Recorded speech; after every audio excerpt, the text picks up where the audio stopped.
তাহলে জবান ছেড়ে সবাই আমার সাথে তেলাওয়াত করুন।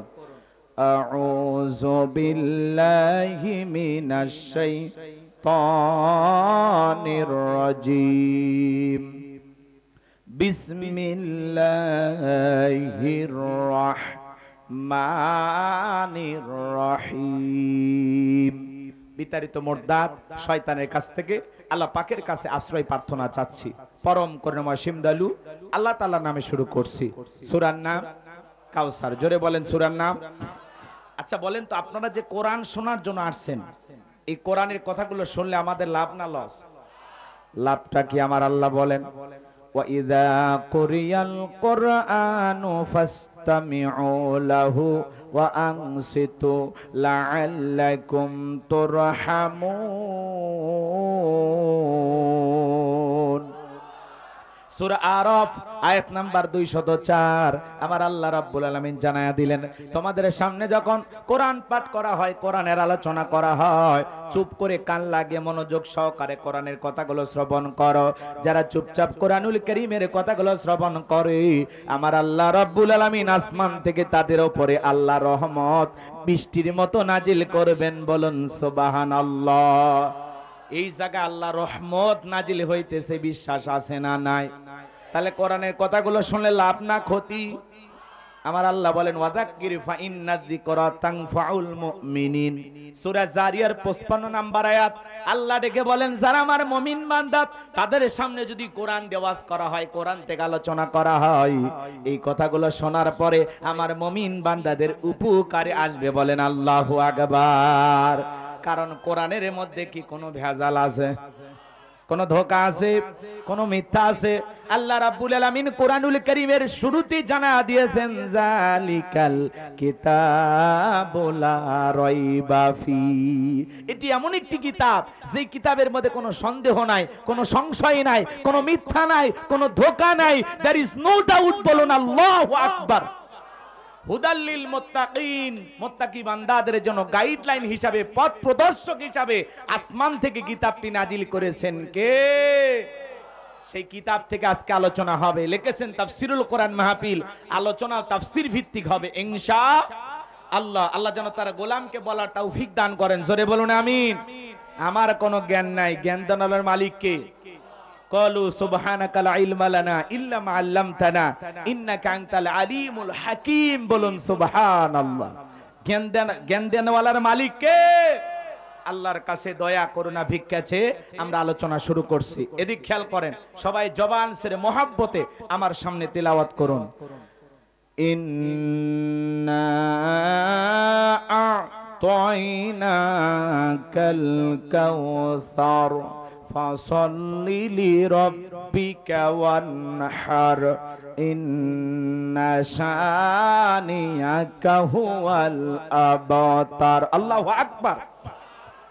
যে কোনো সূরা বা আয়াতের তাফসীর করতে হলে কোন প্রেক্ষাপটে কোন সময় আল্লাহ তাআলা সেই সূরাটি নাজিল করেছেন, সেই নাজিলের প্রেক্ষাপট জানার দরকার আছে না নাই? আরবিতে বলা হয় শানি নুজুল। যদি শানি নুজুল আলোচনা করা হয় তাহলে তাফসীর বুঝতে সহজ হয়। বলেন আল্লাহু আকবার। তাহলে এদিক খেয়াল করে, এই সূরা কাউসার বিশ্বনবীর উপরে কোন সময় কোন প্রেক্ষাপটে নাজিল হয়েছে, সেই নাজিলের প্রেক্ষাপটকে একটু তুলে ধরবো। কষ্ট হবে আপনাদের? বিরক্ত হবেন না তো ইনশাআল্লাহ? সম্মানিত ভাইয়েরা আমার, বিশ্বনবীর প্রিয় সাহাবী হযরতে আনাস রাদিয়াল্লাহু তাআলা আনহু বলেন, আমরা রাসূল আকরাম সাল্লাল্লাহু আলাইহি সাল্লামের সামনে বসা, চারপাশ দিয়ে সাহাবায়ে کرام বসা ছিল। হযরতে আনাস দেখে বলেন, আমি তাকায়া দেখি নবীজির মনটা ভীষণ খারাপ, মুখটা মলিন, চোখের কোণা দিয়ে অশ্রু ঝরতেছে। কিছুটা সময় অতিবাহিত হয়ে যাওয়ার পরে আমি তাকায়া দেখি আমার নবীজি মুস্কি মুস্কি হাসতেছেন। বলুন সুবহানাল্লাহ। হযরতে আনাস ডেকে বলেন, নবী গো, এই মাত্র দেখলাম আপনার মনটা খারাপ, মুখটা মলিন, চোখের কোণা দিয়ে অশ্রু ঝরতেছে। এখন আবার তাকায় দেখি আপনি মুস্কি মুস্কি হাসেন। আমার নবী কেন কাঁদেন, কেন হাসেন, এর পেছনেও রহস্য আছে না নাই? নবীজির মনটা কেন খারাপ? কারণ হলো নবীজির কলিজার টুকরা সন্তান আবুল কাসেম জন্ম নিয়ে মারা যায়, আবু তাহের জন্ম নিয়ে মারা যায়, ইব্রাহিম মারা যায়। একে একে যখন সন্তানগুলো মারা যায়, ছেলে সন্তানগুলো জন্মগ্রহণ করে আর মারা যায়। বলেন তো বাবা হিসাবে নবীর মনেও কষ্ট লাগে কিনা? জোরে বলেন, লাগে কিনা? সন্তানগুলো যখন মারা যায়, ছেলে সন্তান একটাও জীবিত থাকে না। ছেলে সন্তানগুলো যখন মারা যায়, নবীর কাছের চাচা নাম হলো আবু লাহাব ডেকে বলে, ভাতিজা তোমার বংশে বাতিজানোর কেউ থাকলো না, তুমি একটা লেস কাটা, তুমি একটা নির্বংশ। জোরে কন্যা উযুবিল্লাহ। একে তো সন্তান হারানোর ব্যথা, অন্যদিকে আপন মানুষদের সমালোচনা। নবীর মনের কষ্ট কমে না বাড়ে? আপনারাই বলেন তো বাজান, আল্লাহ না করুক আপনার আমার সন্তান যদি মারা যায়, কাছের আত্মীয় স্বজনদের উচিত বিপদের দিনে সান্ত্বনা দেওয়া। বাবা তুমি সবর করো, ধৈর্য ধারণ করো, সন্তান আল্লাহ দিয়েছে, আল্লাহ নিয়েছে, জীবন মৃত্যুর মালিক আল্লাহ, একটু অপেক্ষা করো। আল্লাহ যদি চায় বছর না ঘুরতে আবারও তোমাদের ঘর আলোকিত করে একটা সন্তান আসবে। বাবা তুমি ঘাবড়াইও না, টেনশন করো না, সবর করো, ধৈর্য ধারণ করো। আল্লাহ চাইলে আবারও তোমাদেরকে আল্লাহ তাআলা সন্তান দান করবেন।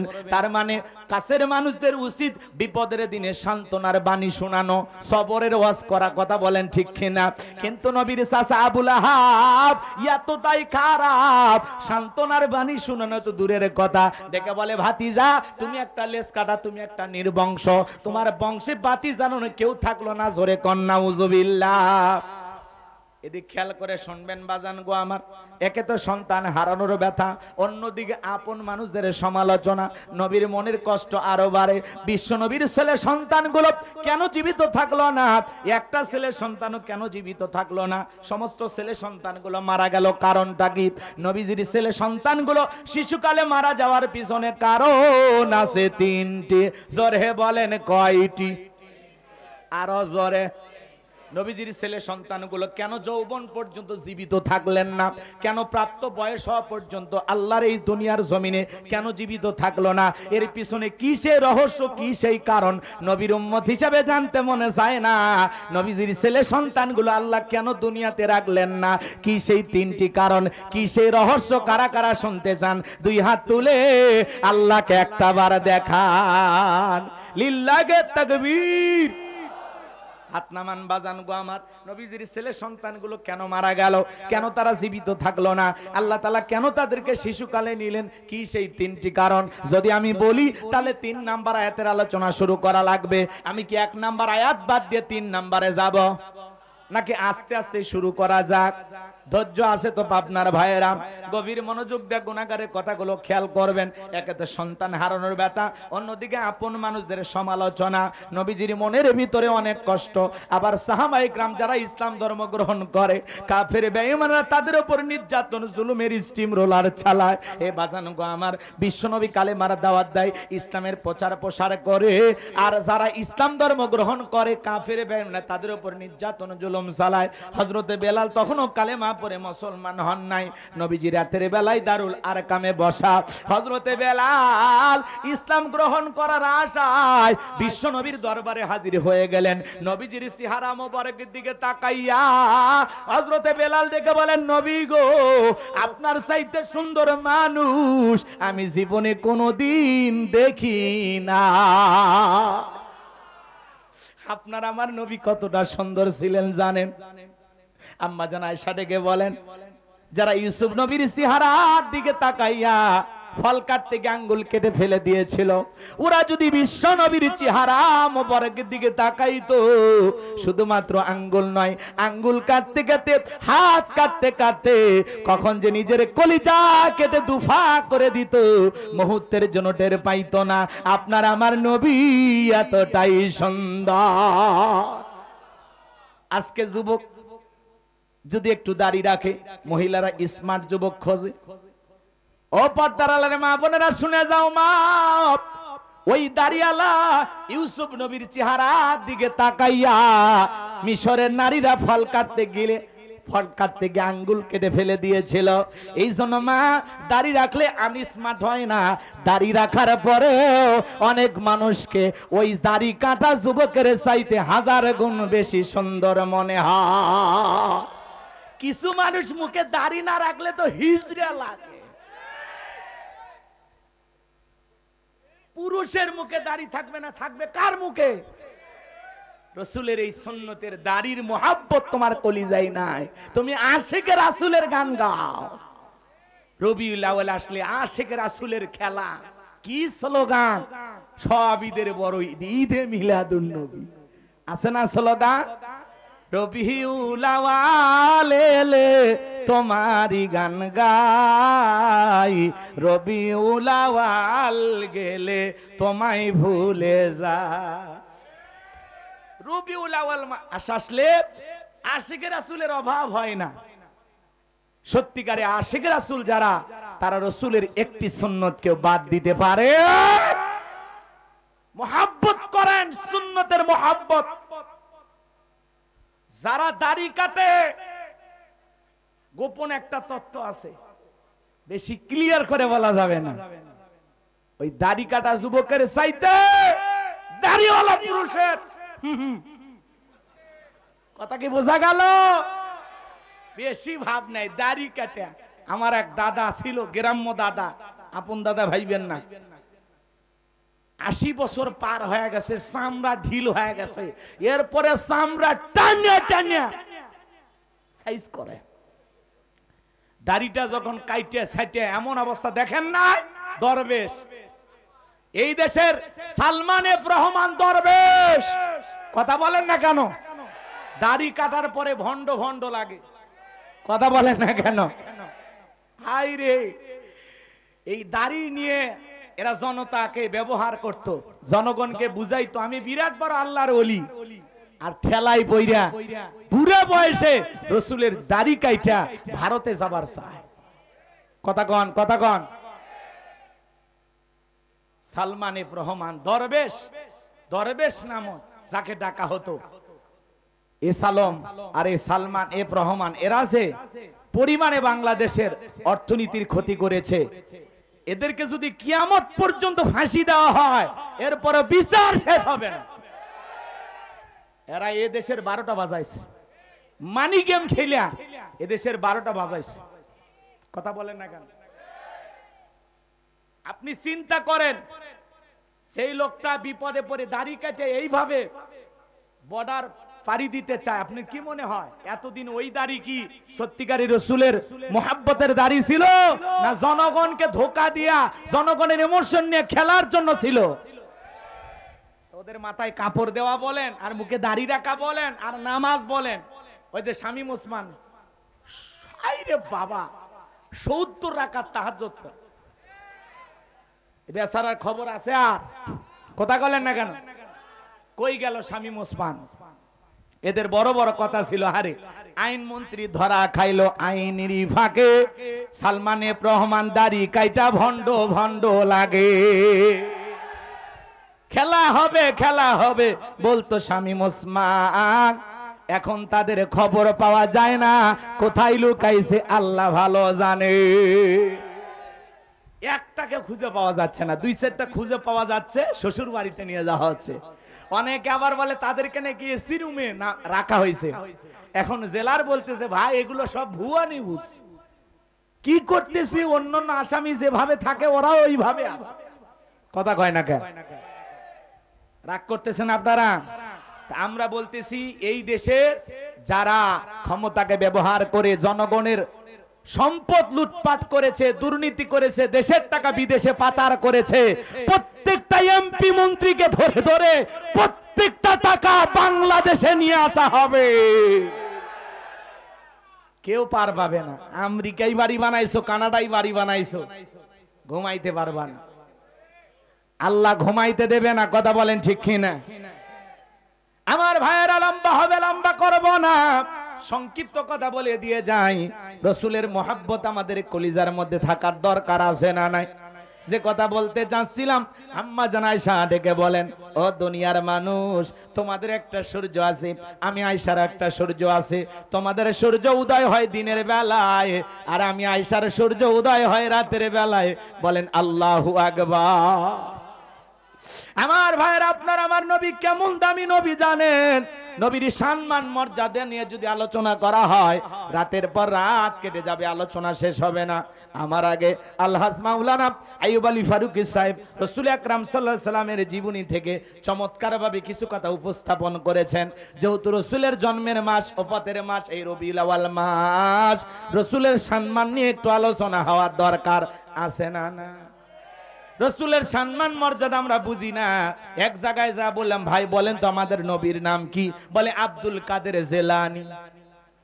পীর সাহেবের নাম মুখস্থ আছে, কিন্তু দয়ার নবীর নামটা মুখস্থ নাই। এমন কপাল পরাও আছে না? নাই। যেই নবীর চেহারা হয়ে যাইতো, কেমন নবীর উম্মত আপনি আমি জানেন? আখেরি পয়গাম্বার মুহাম্মদ রাসূলুল্লাহ সাল্লাল্লাহু আলাইহি সাল্লাম জমিনের উপরে যখন পথ চলতেন, আসমানের মেঘ এসে ছায়া প্রদান করত। চাঁদের দিকে তাকাইলে, আঙ্গুল দিয়ে ইশারা করলে চাঁদ দুই টুকরা হয়ে যেত। বলেন আল্লাহু আকবার। জমিনে পা তুললে মাওলা পাকের আরশে আজিমে পৌঁছে যেত। বলেন আল্লাহু আকবার। যেই ছাগলের স্তনে দুধ নাই, বিশ্বনবীর পবিত্র হাত মোবারক লাগায়া দিলে ওই ছাগলের স্তন দুধে পরিপূর্ণ হয়ে যেত। যেই খাবার 4-5 জন মানুষ খেয়ে শেষ করে ফেলে দিতে পারে, এমন খাবারে যখন রসুলের হাতটা লেগে যেত, শত শত মানুষ খাবার খেয়েও যেমন খাবার তেমনি থাকে। আপনার আমার নবী কতটা সুন্দর ছিলেন জানেন? হযরতে জাবের রাদিয়াল্লাহু তাআলা বলেন, পূর্ণিমার রাত আমি রাসূলের বাড়িতে গেলাম, সেদিন দেখেছিলাম চাঁদ উদয় হয়েছে দুইটা, একটা চাঁদ আসমানে আর একটা চাঁদ জমিনে। আমি একবার আসমানের চাঁদের দিকে তাকাই, আর একবার জমিনের চাঁদের দিকে তাকাই। হযরতে জাবির রাদিয়াল্লাহু তাআলা বলেন, ওই আকাশের পূর্ণিমার চাঁদের চাইতে জমিনের চাঁদ বিশ্ব নবীকে আমার কাছে বেশি সুন্দর মনে হয়। সেই নবীর কাছে হযরত বেলাল, কথা অনেক লম্বা হবে বাজান, এত লম্বা করার সময় আপনাদের হাতে থাকলো, আমার হাতে নাই। লম্বা হবে, লম্বা করার সুযোগ নাই। নবীজি কেমন নবী পাইছি আপনি আমি জানেন? এই যেই বিশ্ব নবী মুহাম্মদ রাসূলুল্লাহ সাল্লাল্লাহু আলাইহি সাল্লাম কেমন নবী, কেমন নবী। আম্মা জান আয়েশা বলেন, এ দুনিয়ার মানুষ, তোমাদের সূর্য উদয় হয় দিনের বেলায়, আর আমি আয়েশার সূর্য উদয় হয় রাতের বেলায়। একদিন আম্মা জান আয়েশা সেলাইয়ের কাজ করতেছিলেন, হাত থেকে সুইটা পড়ে গেল। বাতিতে কোনো তেল ছিল না, বাতি জ্বালাইতে পারলেন না, অপেক্ষায় বসে থাকলেন। বিশ্বনবী এশার সালাত আদায় করার পরে ঘরের ভিতরে যখন প্রবেশ করলেন, সর্বপ্রথম বিশ্বনবী আম্মা জান আয়েশাকে সালাম দিলেন। নবী ঘরে ঢুকে তার স্ত্রীকে কি দিলেন? আরেকটু জোরে বলেন। আমরা কি ঘরে ঢুকে সালাম দিই? জোরে বলেন দিই। বিশ্বনবী ঘরে ঢুকে তার স্ত্রীকে সালাম দিলেন। নবীর উম্মত বলে যদি নিজেকে দাবি করেন, আপনি আমি যখন ঘরে প্রবেশ করব, ঘরে ঢোকার সময় রাসূলের এই সুন্নাত আমল করার দরকার আছে না? না। ঘরে ঢুকে বিবিকে সালাম দিবেন, আসসালামু আলাইকুম রহিমা, কেমন আছো সোনা? ঘরের দরজাটা খোলো না, আমি তোমার লিটনের বাপ, তোমার দিওয়ানা। বউ খুশি হয়ে দরজা খুলে দেবে, কথা বলেন ঠিক কিনা? কিন্তু আপনার আমার ব্যবহার এত ভালো না, কথা বলেন না কেন? ব্যবহার এত ভালো না তো। দরজা এসে সালাম দেয়, চিৎকার মারে, এই রুবেলের মাও, তাড়াতাড়ি দরজা খোল, বেশি দেরি হলে দরজা ভাঙ্গে ফেলে দিয়া আস্তুর পিঠের উপর কি যে হবি রে। ভিতর থেকে বউ ভাবে এটা স্বামী না সেকেন্ড আজরাইল, কারণ বইয়ের সাথে এত কড়া মেজাজ দেখায়। ঘরে ঢুকে বিবিকে সালাম দিবেন। এদিক খেয়াল করেন, যদি বিবিকে ঘরে ঢুকে সালাম দিতে পারেন, আপনাদের দাম্পত্য জীবনের উপরে আল্লাহর রহমত নাজিল হবে। সালামের মাধ্যমে বড় বড় বিবাদ মিটে যায়, বড় বড় ঝামেলার সমাধান হয়ে যায়। সালাম স্বামী স্ত্রীর মধ্যে আদান প্রদান হলে একে অপরের প্রতি শ্রদ্ধা, ভক্তি, ভালোবাসা বৃদ্ধি পায়। ভালোবাসা বৃদ্ধির জন্য তাবিজ লাগবে না, কথা কয় না? রাগ করতেছেন আপনারা? ঘরে ঢুকে আজ থেকে এই সুন্নাত চালু করবেন। ঘরে ঢুকে কোনো কথা নাই, স্ত্রীকে সালাম দেবেন। লোকজন যদি না থাকে, বইয়ের হাতটা ধরে মুসাফা করবেন। কার হাত? এ যুবক, কার হাত? বইয়ের হাত পাশের বাড়ির ভাবির হাত না, ধরলে ঝাঁটা দিয়ে পিটাবে। বইয়ের হাত ধরে মুসাফা করবেন, একেবারে যদি ময়দান খালি থাকে কোলাকুলিও সেরে নেবে। পারবেন তো ইনশাআল্লাহ? এরকম সাহস থাকবে তো ইনশাআল্লাহ? রাগ করিয়েন না। স্বামী স্ত্রীর দাম্পত্য জীবনে সুখ পেতে হলে রাসূলের 4টি সুন্নত আছে। এই 4টি রোমান্টিক সুন্নত প্রত্যেকটা পরিবারে স্বামী স্ত্রী যদি আমল করে, তাদের দাম্পত্য জীবনে কোনোদিন অশান্তি থাকবে না, তালাকের মতো ঘটনা ঘটবে না। আজকে সকালে বিয়ে করে সন্ধ্যায় তালাক, সন্ধ্যায় বিয়ে করে সকালে তালাক। তালাকের সংখ্যা কমছে না বাড়ছে? পারিবারিক জীবনে সুখ নাই, শান্তি নাই, খালি অশান্তি। কথা বলেন না কেন? ঘরের শান্তি ফিরানোর জন্য মাত্র কয়টা সুন্নত আমল করা লাগবে? কি সেই 4টি সুন্নত শুনবেন? কারা কারা শুনবেন একটু 2 হাত তোলেন তো দেখি। লিল্লাহি তাকবীর। কি সেই সুন্নত বাজান? যদি আমি আলোচনা করতে চাই এলোমেলো হয়ে যাবে, একটু অপেক্ষা করেন, সামনের দিকে যাই পরে বলবো ইনশাআল্লাহ। কষ্ট হচ্ছে নাকি? নাকি এখনই বলা লাগবে? একটু অপেক্ষা করেন বাজান। আমি যে কথা বলতে চাচ্ছিলাম, হযরত বেলালের কথা মনে আছে না নাই? ডেকে বলেন, নবী গো, আপনার চাইতে সুন্দর মানুষ আমি জীবনে কোনোদিন দেখি নাই।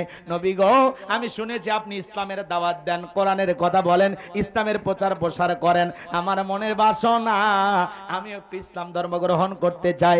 নবী গো, আপনি একটু আমারে কালেমা পড়ে মুসলমান বানায় দেন। বিশ্ব নবী হযরত বেলালকে কালেমা পড়ায় দিলেন, লা ইলাহা ইল্লাল্লাহু মুহাম্মাদুর রাসূলুল্লাহ সাল্লাল্লাহু আলাইহি ওয়াসাল্লাম। হযরতে বেলাল কালেমা পড়ে মুসলমান হয়ে গেল।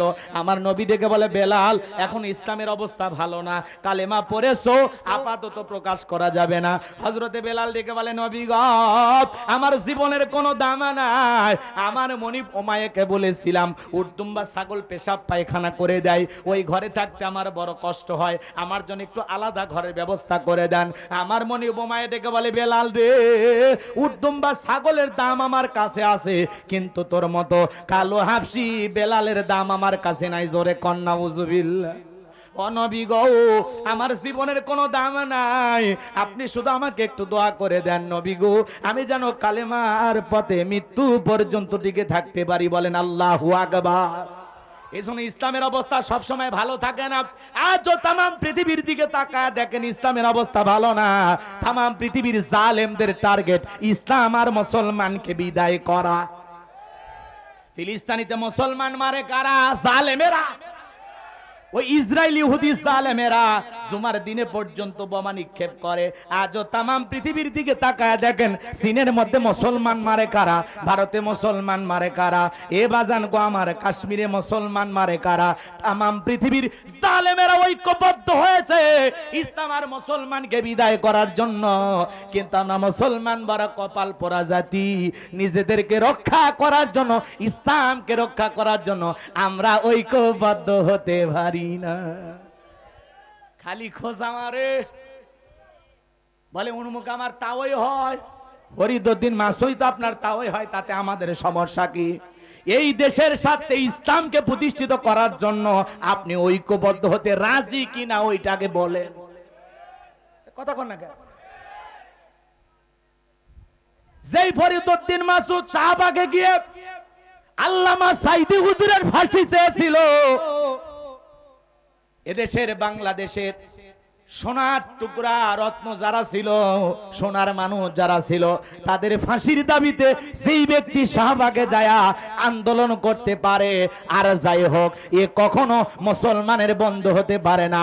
এরা নামধারী মুসলমান, আলেম রূপী দালা। কথা বলেন না কেন? এই কয়েকজন একটু অপেক্ষা করেন, সামনে গেলে কথা আরো মজা পাবেন। কষ্ট হচ্ছে আপনাদের? আসেন, দেশের স্বার্থে, এদেশের শান্তি ফিরানোর জন্য, ইসলাম আলাদেরকে ক্ষমতায় নিয়ে যাওয়ার জন্য দল মত নির্বিশেষে সকল ইসলামী দল মিলে একটা ইসলামী ঐক্যজোট হওয়ার দরকার আছে না? না। আর এই জোটের মধ্যে যারা আসবে না, বিরোধিতা করবে, বাড়াবাড়ি করবে, বোঝা যাবে এরা কখনো এই দেশের মুসলমানের ভালো চায় না। এত দলাদলি কেন? কার কি ইখতিলাফ আছে, কোনটা নিয়ে মত পার্থক্য আছে পরে পরে, আগে দেশের স্বার্থে এক জায়গায় হন।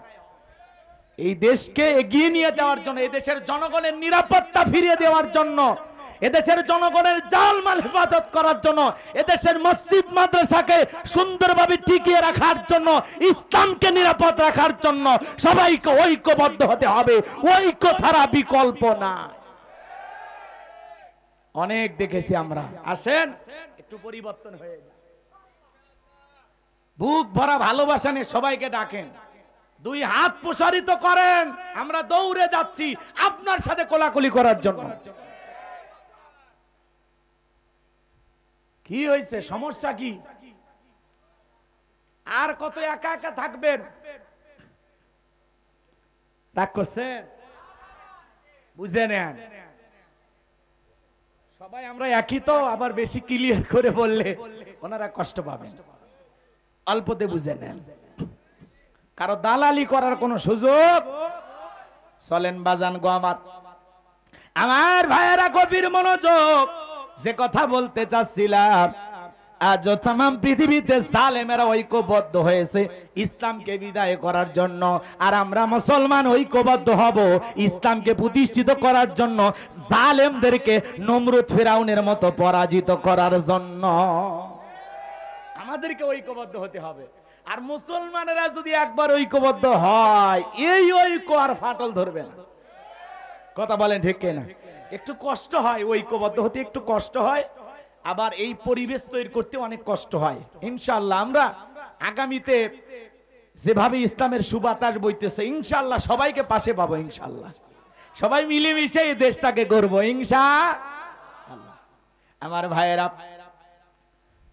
বিশ্বনবী ডেকে বলে, বেলাল ইসলামের অবস্থা ভালো না, কালেমা পড়ে আপাতত প্রকাশ করা যাবে না। বেলাল ডেকে বলে, নবী আপনি শুধু আমাকে দোয়া করে দেন, মৃত্যু পর্যন্ত যেন আমি কালেমার পথে টিকে থাকতে পারি। বলেন আল্লাহু আকবার। এই কথা বলে হযরতে বেলাল চলে গেলেন। সকালবেলা হয়ে গেল, সূর্য উদয় হয়েছে, বেলাটা অনেক হয়ে গেছে। হযরত বেলাল দরজা খোলে না। অন্য চাকর বাকর যারা আছে এরা নালিশ নিয়ে চলে গেল উমাইয়ার কাছে, যায় বলে, ও নেতা উমাইয়া, এখন পর্যন্ত বেলাল দরজা খোলে নাই, উটদুম্বা ছাগলের পেশাব পায়খানা পরিষ্কার করে নাই। তাই নাকি? বলে হ্যাঁ। এইবার দরজায় ডাক দেয়, বেলাল দরজা খোল। হযরত বেলাল দরজা খোলে না, জোরে করে ধাক্কা মারছে, দরজা খুইলা গেছে। এইবার উমাইয়া তাকায়া দেখে, যেই রাত্রিতে হযরতে বেলাল কালেমা পড়ে মুসলমান হয়েছে, ওই রাত্রি একটা উটদুম্বা ছাগলের কাছে কোনো পেশাব পায়খানা নাই। বলেন আল্লাহু আকবার। এর ভাই এইবার উমাইয়া ডেকে বলে, বেলাল, বেলাল তুমি কোথায়? টাকা দেখে বেলাল এক কোনায় বসে আছে। আর এই চাকরদেরকে ডেকে বলে, চাকরের দল, বেলালের বিরুদ্ধে মিথ্যা অভিযোগ দাও। তোমরা যখন ঘুমাচ্ছিলে বেলাল তখন ময়লা আবর্জনা পরিষ্কার করেছে। টাকা দেখো না, একটা উটদুম্বা ছাগলের কাছে কোনো পেশাব পায়খানা নাই। যাও নিজেদের কাজে চলে যাও। ধমক দিয়ে ওদেরকে তাড়িয়ে দিয়া এক পা দুপা করে বেলালের কাছে গেলেন। হযরতে বেলাল রাদিয়াল্লাহু তাআলা আনহু দেয়ালের ভিতরে পিঠটা লাগাইয়া দিয়া মাথাটা নিচু করে জিহ্বা নাড়া জিকির করে। এইবার হযরত বেলালকে উমাইয়া হালকা করে ধাক্কা মারছে, যখন জবান দিয়ে কালেমার আওয়াজ বের হয়েছে, তখন আল্লাহু আকবার বলবেন না? এইবার উমাইয়া ডেকে বলে, বেলাল রে, তোর জবান দিয়ে কি শুনলাম, তুমি কি মুসলমান হয়েছ? হযরতে বেলাল ডেকে বলে, আমি গতকাল রাত্রিতে বিশ্ব নবীর হাতে হাত রেখে কালেমা পড়ে মুসলমান হয়েছি। বলেন আল্লাহু আকবার।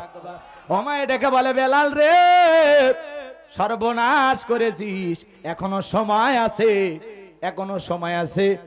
ইসলাম ধর্ম ত্যাগ করে আবারও বাপদাদার ধর্মে ফিরে আসো, নবী মুহাম্মাদের ধর্মকে ত্যাগ করো। হযরতে বেলাল ডেকে বলে, আমার পক্ষে ইসলাম ধর্ম ছাড়া সম্ভব নয়। বলেন আল্লাহু আকবার। এইবার উমাইয়া ডেকে বলে, বেলাল উটদুম্বা ছাগলের মালিক বানায়া দেব, থাকার জন্য ভালো ঘরের ব্যবস্থা করে দেব। হযরতে বেলাল ডেকে বলে, মুসলমান হয় যারা, ঈমান বিক্রি করতে পারে না তারা। আল্লাহু আকবার বলেন। এইবার উমাইয়া ডেকে বলে, বেলাল রে, আমার কথা না শুনলে বড় নেতা আবু জেহেলকে খবর দেব। হযরতে বেলাল দেখে বলে, কোন বড় নেতা ছোট নেতা, এখন কাউকে গোনার টাইম নাই।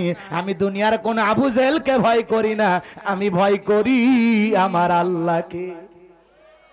এইবার উমাইয়া দৌড়ে গেল আবু জেলের বাড়িতে, যা বলে নেতা সর্বনাশ হয়ে গেছে, আমার বাড়ি কি তো দাস বেলাল কালেমা পড়ে মুসলমান হয়েছে তাই নাকি? বলে হ্যাঁ ঠিক আছে যাও, আমি বাড়ি তোমার বাড়িতে আসতেছি। এইবার বাজান গো আমার, আবু জেহেল তার ক্যাডার মাস্তান সাঙ্গ পাঙ্গ নিয়া, আবু জেহেলের একটা বিশেষ বাহিনী ছিল, মুসলমান যারা হইতো তাদের উপরে নির্যাতন জুলুম চালাইতো। কথা বুঝেন না? আবু জেহেলের একটা বিশেষ বাহিনী ছিল যাদের কাজই হলো কালেমা পড়ে যারা মুসলমান হইতো মক্কা নগরীতে, যারা একটু দুর্বল দাস, এদের উপরে নির্যাতন জুলুম করত। কথা কি বুঝতে পেরেছেন? আজও তাম পৃথিবীর দিকে তাকায় দেখেন, আবু জেহেলের মতো এই পৃথিবীতে এক ধরনের জালেম আছে, এদের একটা বিশেষ বাহিনী আছে যাদের টার্গেট হলো ইসলাম আর মুসলমানদের উপরে নির্যাতন জুলুম চালানো। দেখেন নাই আজও জালেমদের টার্গেট, ওই জালেমেরাই তৈরি করে পৃথিবীতে আয়না ঘর। সেই আয়না ঘরে অসংখ্য নিরপরাধ মানুষদেরকে নিয়ে যায় হাত পা চোখ বেঁধে কবরের মতো জ্যান্ত কবরে রেখেছিল। কথা বলেন ঠিক না? জ্যান্ত মানুষকে আয়না ঘর নামক কবরে রেখেছিল। আজানের সময় বক্স বাজাইয়া আজান শুনতে দিত না, অজুর পানি দিত না। বছরের পর বছর যারা এই আয়না ঘরে 2-4 ঘন্টা থেকেছে, 2-4 বছর থেকেছে, এরা জানে যে জীবনটা কত কঠিন ছিল তাদের কাছে। কথা বলেন ঠিক কিনা? আপনি বড় বড় কথা বলেন, আপনি তো জুলুমের শিকার হন নাই, আপনার উপরে তো আয়না ঘরের সেই বর্বর নির্যাতন আসে নাই, আপনি বুঝবেন কিভাবে? ওই আজমি সাহেব জানে, ওই আরমান সাহেব জানে, গোলাম আজমের সন্তান আজমি, আমান আজমি কি নির্যাতন করেছিল তাকে। আহারে, সে চোখের পানি ছেড়ে দিয়ে কাঁদে।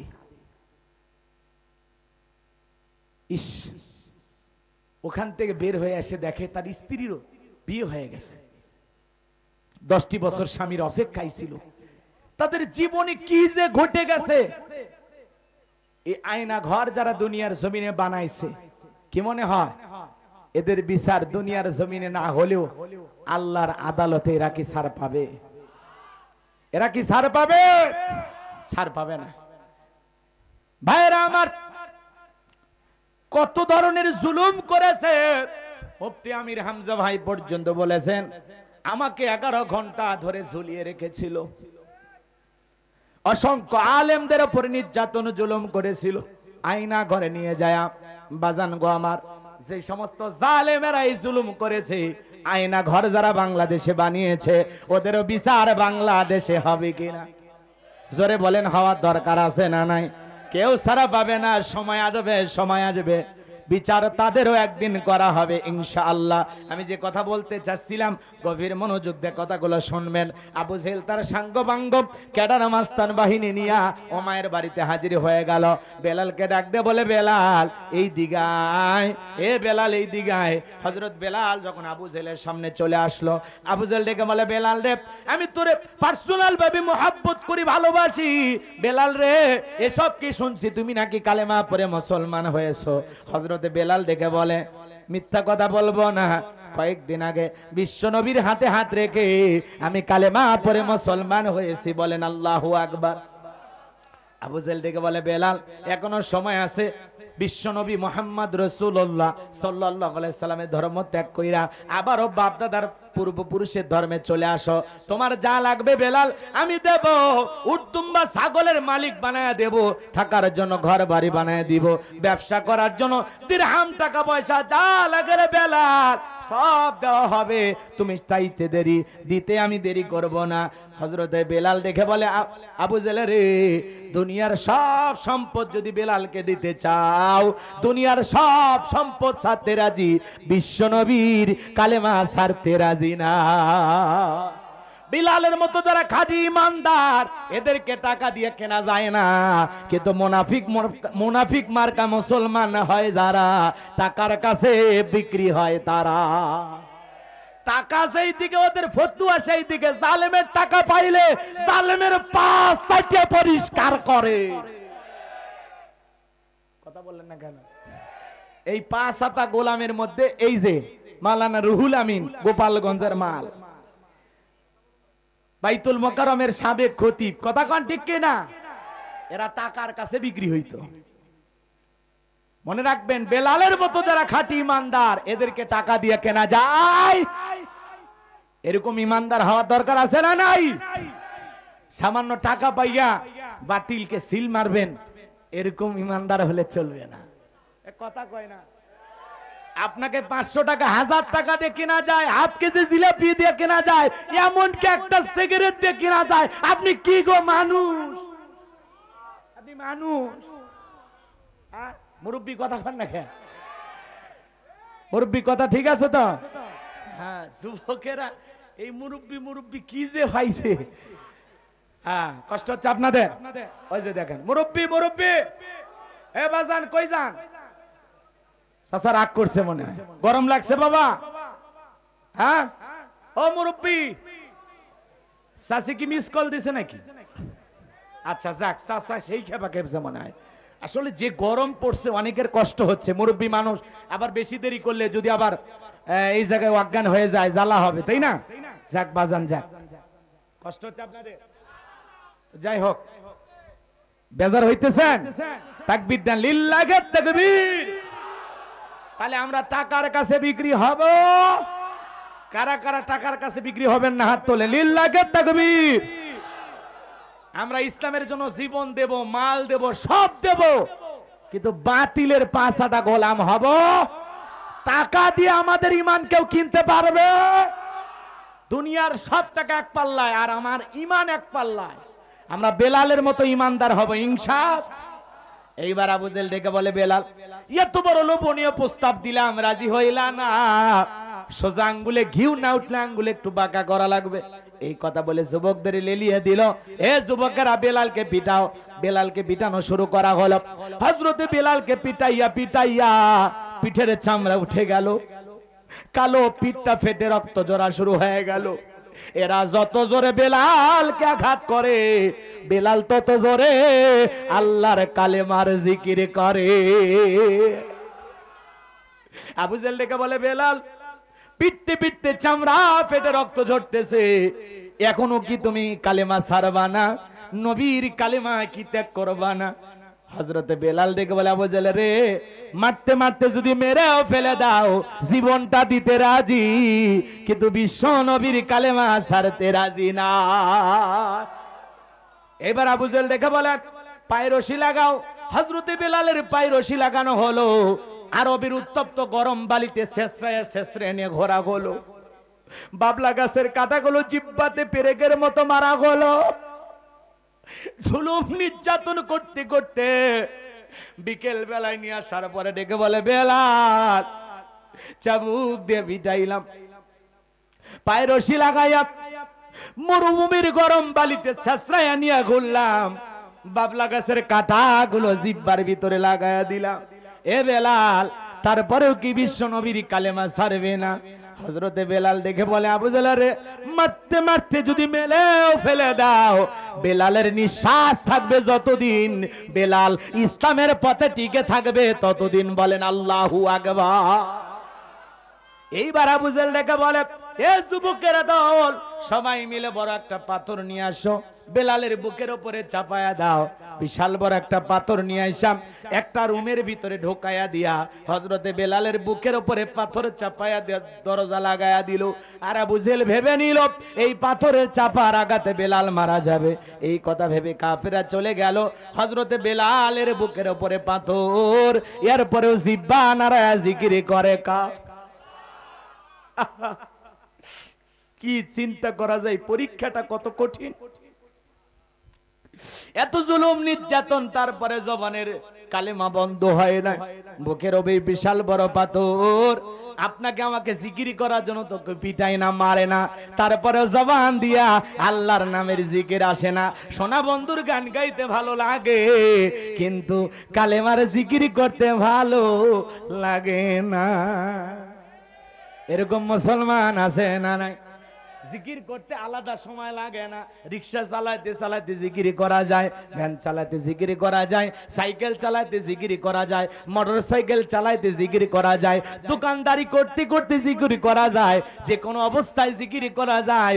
জিকির করার জন্য আলাদা ওযুর প্রয়োজন নাই। কথা কয় না ভাই? সব সময় জবানে জিকির থাকবে কার? একটা নির্দিষ্ট সময় নিয়ে এক জায়গায় বসে জিকির করতে হবে না। চলতে ফিরতে যখনই একটু চুপচাপ আছেন জিকির, দোকানদারি করতেছেন ওই অবস্থায় জিকির। আল্লাহু আকবার বলেন। সব সময় জবানে আল্লাহর জিকির থাকবে। হাদিস শরীফের ভিতরে আছে, যেই জিহ্বাটা আল্লাহর জিকিরে ভিজা থাকে ওই জিহ্বাওয়ালা মানুষ কোনোদিন জাহান্নামের আগুনে জ্বলবে না। আল্লাহর জিকিরে জবান থাকবে তো ইনশাআল্লাহ? পারবো তো ইনশাআল্লাহ? আমার ভাইয়েরা, হযরতে বেলাল জিকির করে আর আল্লাহ তাআলাকে ডেকে বলে, আল্লাহ তুমি তো সেই আল্লাহ, ইব্রাহিমের জন্য যদি নমরুদের আগুনকে ফুলের বাগান বানায় দিতে পারো, আল্লাহ তুমি কি পারো না? আমি বেলালের বুকের উপরে পাথর থাকার কারণে তোমার মতো মালিকের জিকির করতে বড় কষ্ট হয়, আল্লাহ তুমি কি পারো না বেলালের বুকের পাথরটাকে তুলার মতো নরম বানায় দিতে?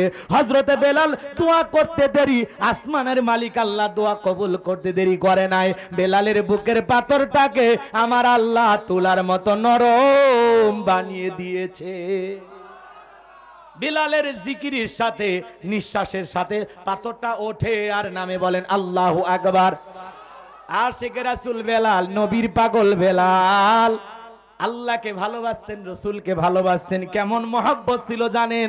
নবীজি যখন মক্কা নগরীর অলি গলিতে চলতো, হযরতে বেলাল আগে আগে যাইতেন। একবার ডানে যায় আর একবার বামে যায়। আমার নবী ডেকে বলে, বেলাল বুঝি না, একবার ডানে যাও আর একবার বামে যাও, ব্যাপারটা কি? হযরতে বেলাল ডেকে বলে, নবী গো আপনি ইসলামের দাওয়াত দেন, কালেমার প্রচার প্রসার করেন, ওই কাফের বেঈমানেরা হলো আপনার শত্রু, আপনাকে টার্গেট করে ওরা যদি তীর নিক্ষেপ করে, নবী গো ওই সর্বপ্রথম ওই তীরটা জানো আমি বেলালের বুকের ভিতরে ঢোকে। বলেন আল্লাহু আকবার। আবার ডান দিকে যায়, নবী গো ওরা যদি ডান থেকে তীর নিক্ষেপ করে ওই তীরটা যেন আমার বুকের ভিতরে ঢোকে। আবার বাম দিকে যায়, ওই তীর বাম থেকে যদি তীর নিক্ষেপ করে ওই তীরটা যেন সর্বপ্রথম আমি বেলালের বুকের ভিতরে ঢোকে। আমি বেলাল মারা গেলে ইসলামের ক্ষতি হবে না, আপনি নবী মারা গেলে ইসলাম আর মাথা উঁচু করে সামনের দিকে দাঁড়াতে পারবে না। বলেন আল্লাহু আকবার। হযরতে বেলাল হলেন সত্যিকারে আশিকে রাসূল। অনেক লম্বা ইতিহাস, লম্বা ঘটনা আছে, সামনের দিকে যাওয়া যাবে না। কষ্ট হচ্ছে আপনাদের? লম্বা করব? বিরক্ত হচ্ছেন না তো? লিল্লাহি তাকবীর। হযরত বেলাল রাসূলকে কেমন মহব্বত করতেন। রাসূলের জন্মের মাস, ওফাতের মাস, সিরাতের মাস, বাজান গো আমার সিরাত নিয়ে একটু আলোচনা হওয়ার দরকার আছে না নাই? মিলাদুন নবী আর সিরাতুন নবী নিয়ে আলোচনা হওয়া দরকার। এ বাজান গো আমার, লম্বা হবে, লম্বা করব না।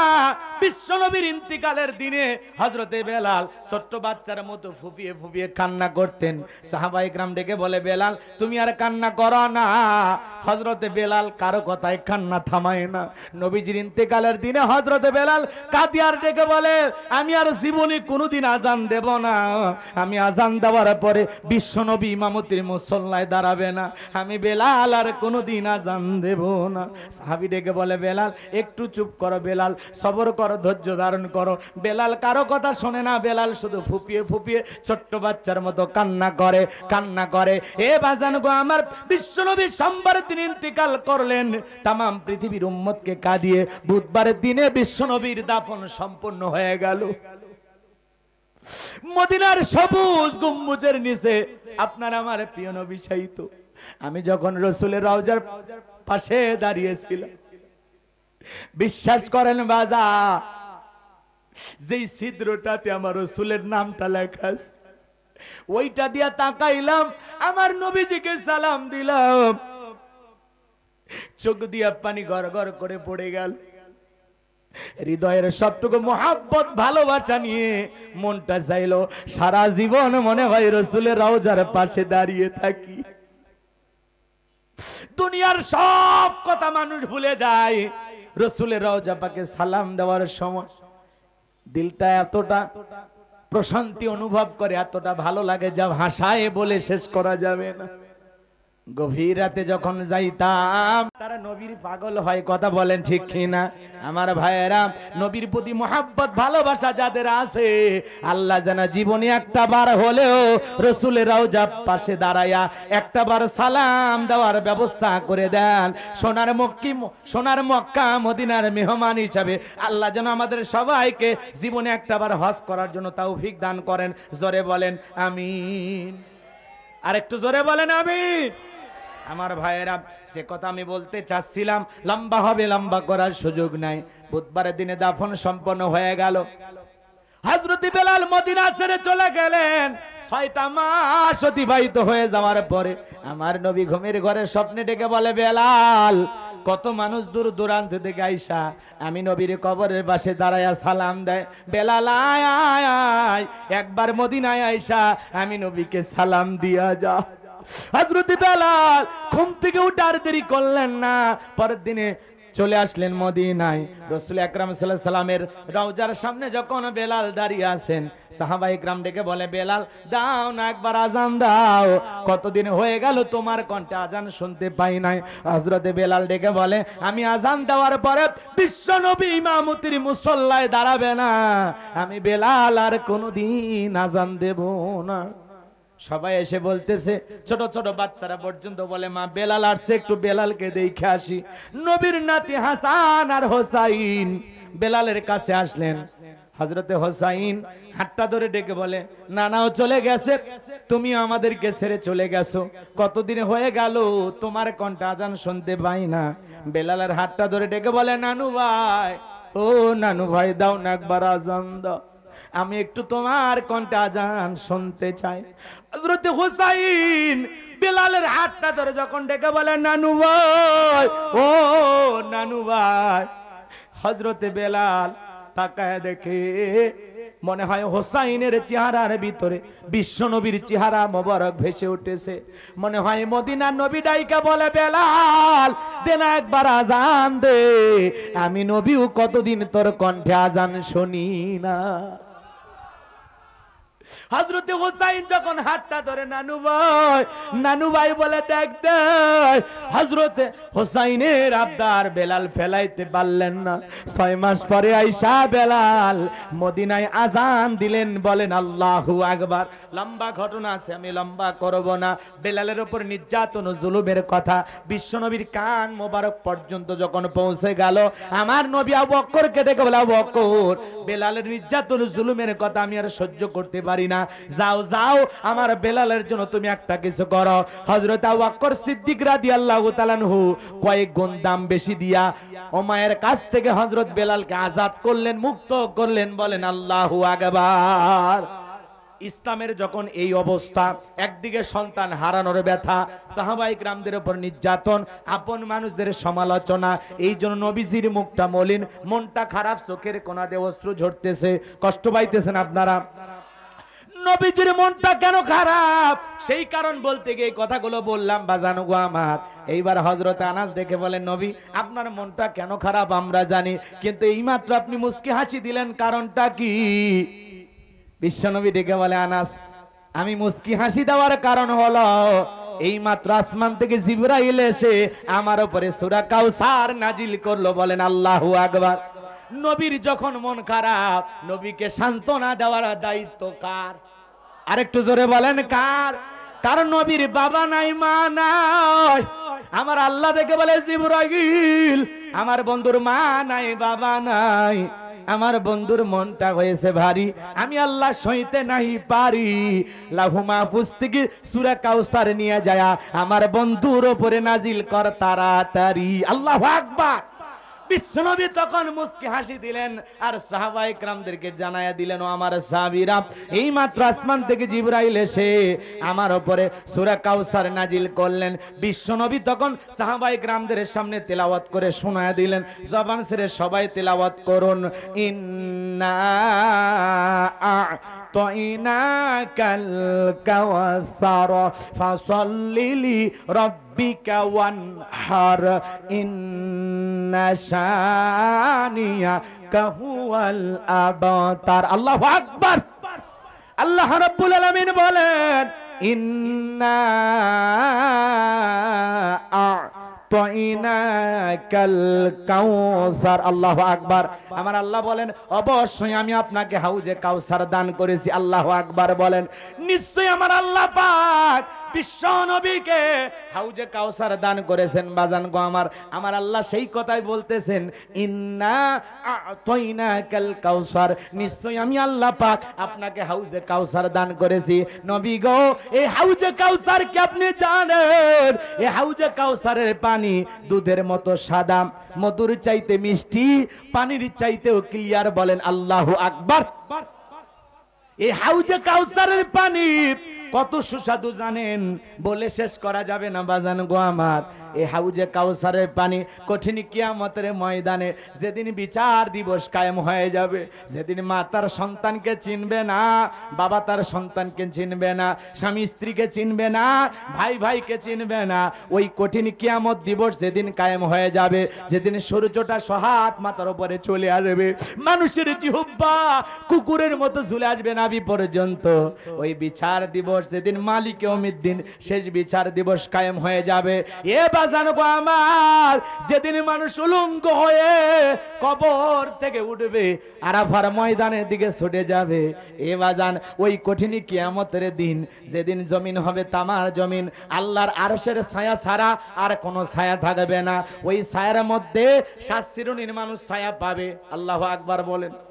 কয় শ্রেণীর মানুষ? 7 শ্রেণীর মানুষ আল্লাহর আরশের নিচে রহমতের ছায়া পাবে। সবাই পাবে না, ওটা আল্লাহ তাআলার তৈরি করা কিয়ামতের ময়দানের খেলা দেখার জন্য একটা ভিআইপি গ্যালারি। আল্লাহু আকবার বলেন। কষ্ট হচ্ছে আপনাদের? ওই ভিআইপি গ্যালারিতে দাঁড়িয়ে সত্যিকারের যারা ইমানদার, আল্লাহর প্রিয় গোলাম যারা ছিল, আল্লাহর পছন্দের বান্দা যারা ছিল, তারা ওই ভিআইপি আরশের নিচে ছায়া পেয়ে তারা খেলা দেখবে। আল্লাহু আকবার বলেন। এদিকে একটু মনোযোগ দিয়ে শোনেন বাজান গো আমার। বিশ্বনবী কিয়ামতের ময়দানে হাউজে কাউসারের পিয়ালা নিয়ে দাঁড়িয়ে থাকবেন, আর দলে দলে উম্মত রাসূলের কাছে যাবেন হাউজে কাউসারের পানি পান করার জন্য। দলে দলে মানুষ যাবে, কিছু মানুষ সামনের দিকে যাইতে পারবে, আর কিছু মানুষের সামনে আল্লাহ তাআলা পর্দার আবরণ তৈরি করে দেবেন। বিশ্বনবী তখন ডেকে বলবেন, আল্লাহ, আমি অনেক মানুষের সংখ্যা দেখলাম, কিন্তু সংখ্যা কেন জানি কমে গেল, বুঝতে পারলাম না, আমার সেই উম্মতেরা গেল কোথায়? আমার আল্লাহ ডেকে বলে, বন্ধু, আজকে আপনি হাউজে কাউসারের পানি পাইকারি দরে সবাইকে পান করাইতে পারবেন না। ও নবী, হাউজে কাউসারের পানি কেবল দুনিয়ার জমিনে 2টি কাজ যারা করেছিল তারা পান করতে পারবে, আর পান করতে পারবে না তারা দুনিয়ার জমিনে 2টা অপরাধের সাথে জড়িত ছিল যারা। কয়টা অপরাধ? কয়টা অপরাধ? আরো জোরে বলেন, কয়টা? 1 নাম্বার হলো যারা জালেম শাসকের পক্ষে ছাপায় গায়, এরা হাউজে কাউসারের পানি পাবে।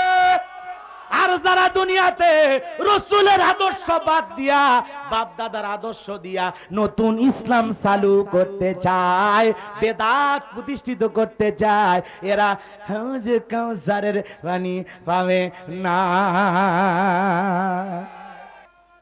হাউজে কাউসারের পানি পান করার জন্য মানুষেরা দলে দলে যাবে।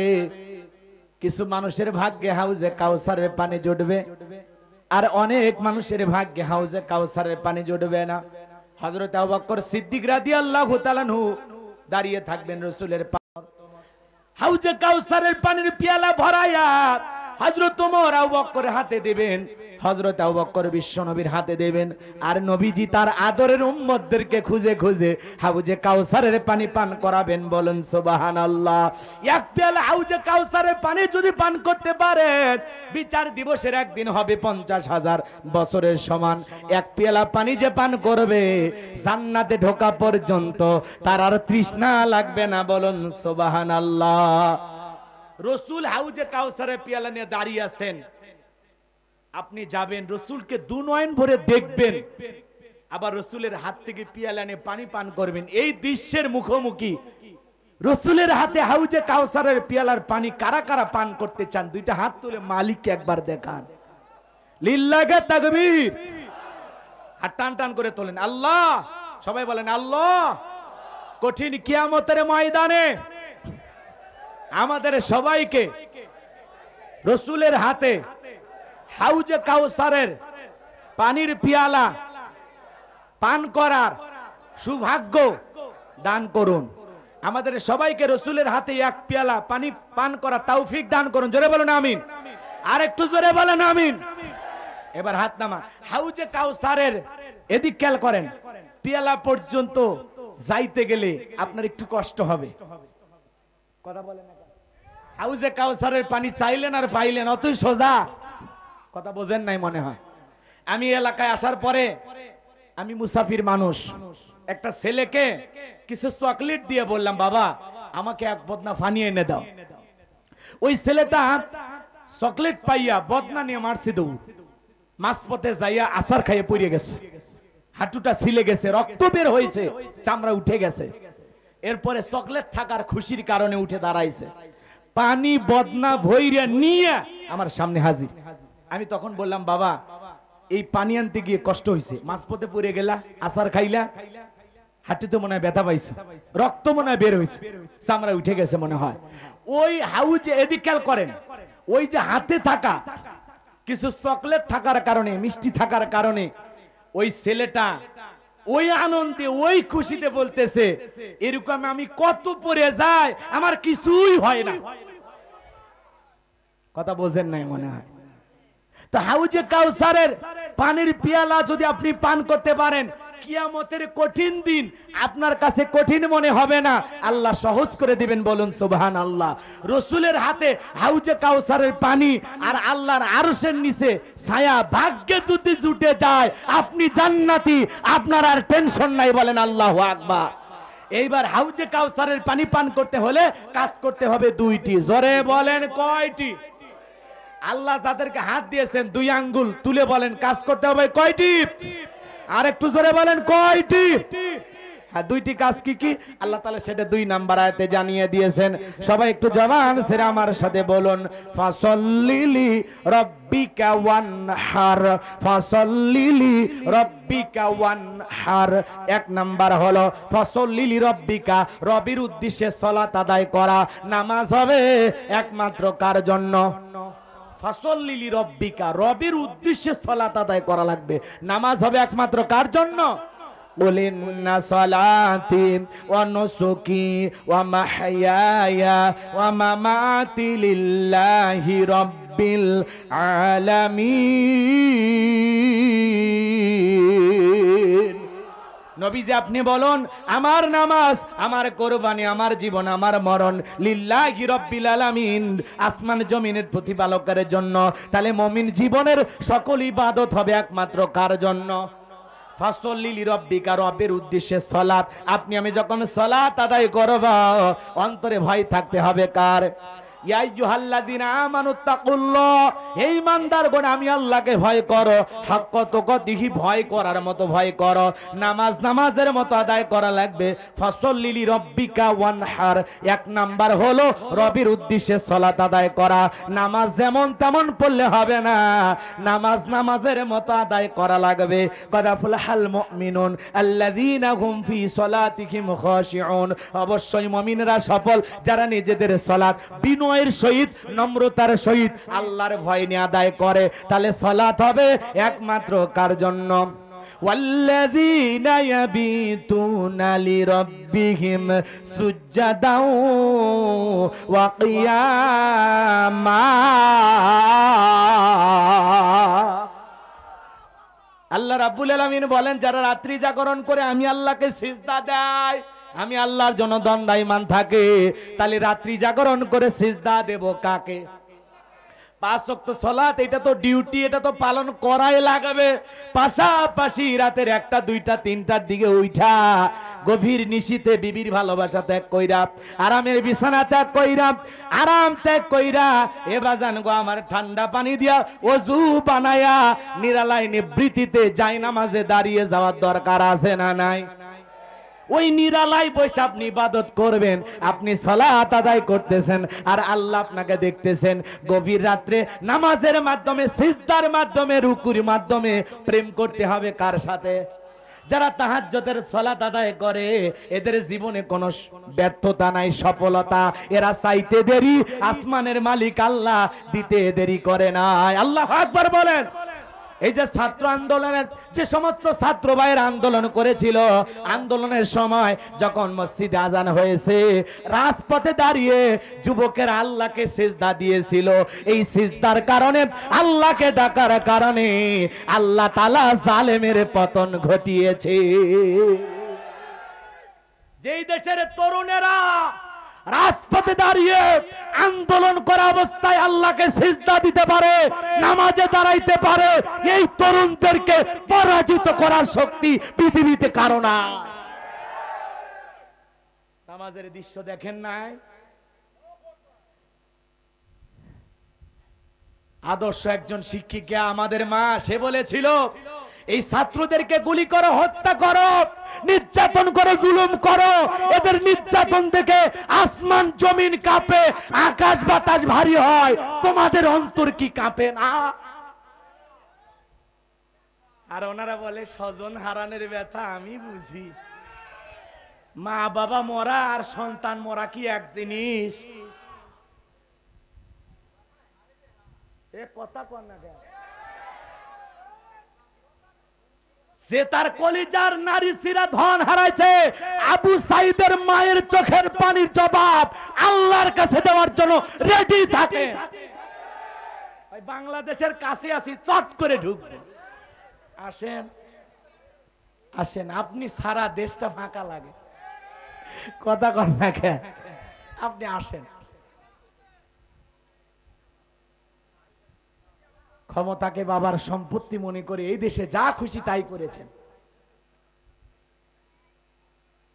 নিজের রাগ, ক্ষোভ, জ্বালা সব জনগণের উপরে মিটাইছে। এক কথা কন না কেন? কি হয়েছে বুঝি না? ও মূর্তি, ওনার বাবার মূর্তি বানাইছিল স্বাধীন। এদিক বাংলাদেশ স্বাধীন করার পরে দেখেছেন না কি অপমানটা হয়েছে? আরে ওই মূর্তির উপরে দাঁড়ায় ছেলেরা পেশাব করেছিল। আমার দেখেও মায়া লাগছে। বাবাকে এইভাবে মূর্তি না বানাইয়া বাবার নামে নামে যদি মসজিদ বানাইতো, মাদ্রাসা বানাইতো, তাও জনগণ দোয়া করত। আচ্ছা, একটা ছবি টাঙ্গাইয়া, ভাস্কর্য বানাইয়া কোনদিন বাবার ভালোবাসা প্রতিষ্ঠিত করা যায়? হ্যাঁ, বই পুস্তকের ভিতরে বাবা, সব জায়গায় বাবা। এই জন্য এই দেশের মানুষ কিভাবে তার প্রতিদান দিয়েছে আপনারা দেখেছেন তো নাকি?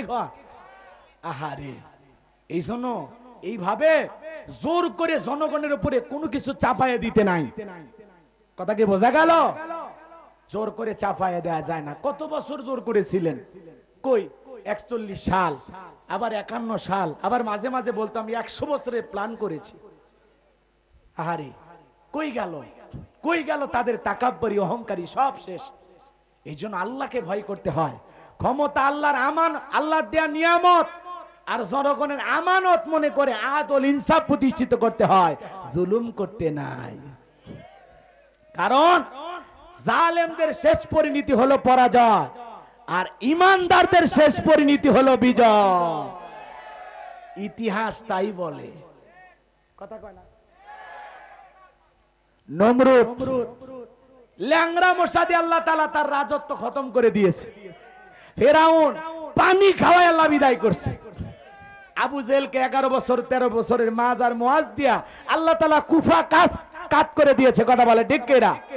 এই জন্য আজও যারা জুলুম করেছিল, অত্যাচার করেছিল, সামান্য ছাত্র আন্দোলনের মাধ্যমে আল্লাহ তাদেরকে বিদায় করেছে। এটাই আল্লাহর খেলা, এটা আল্লাহর ফয়সালা, এটাই আল্লাহর কৌশল। ইন্না বাতাশা রাব্বিকা লাশাদীদ, আল্লাহর পাকড়াও বড় কঠিন। আল্লাহ ধরে কিন্তু ছাড়ে না। কথা কয় না? কষ্ট হচ্ছে আপনাদের? লিল্লাহি তাকবীর। আর ওদের জন্য যাদের মায়া দয়া হয় চুপচাপ থাকে। কিছু লোকের আবেগ বেশি। এখনো হাসপাতালে হাজার হাজার ছেলে চোখে গুলি নিয়া, পায়ে গুলি নিয়া, পুরো শরীর বন্দুকের নল দিয়ে ঝাঁঝরা করে দেওয়া হয়েছে। হাসপাতালগুলোতে আগে যান, কত মানুষ এই আন্দোলনে পঙ্গুত্ব বরণ করেছে, পা হারিয়েছে, হাত হারিয়েছে, হাতটাই ভাবে বেঁকা হয়ে আছে। বড় বড় কথা বলেন, বেশি কথা বলেন না, মারার অনুমতি নাই, থাকলে সাইজ করা হতো। বড় বড় কথা বলেন না, চুপ করে থাকেন, চুপ, কোনো শব্দ হবে না, আল্লাহর জিকির করবে, বাজে কথা বললেন না। মাঝে মাঝে ফস করে দুই একজন উঠতেছে, কলিজায় লাগে, আমাদেরও লেগেছিল। কথা বলেন ঠিক কিনা? জ্বালা জ্বালা ও তো নাই, খেলো হবে, কই জায়গা না পেলে ফখরুল সাহেবের বাসায় যাব। কই আপনাকে তো খুঁজে পাওয়া যাচ্ছে না। এই বেচারা একটা বিনোদনের নেতা ছিল, প্রত্যেকদিন রোমান্টিক দুই একটা কথা বলতো, মাসুদ তুমি ভালো হয়ে যাও, আরে কত কথা বলতো। এই বেচারা নাই, কথা কোন ঠিক কিনা? বের হবে তো, কোথায় আছে বের হবে না? বের হবে তো ইনশাআল্লাহ। এর চেহারাটা আমার দেখতে মনে চাইতেছে, কথা কি বুঝতে পারতেছেন?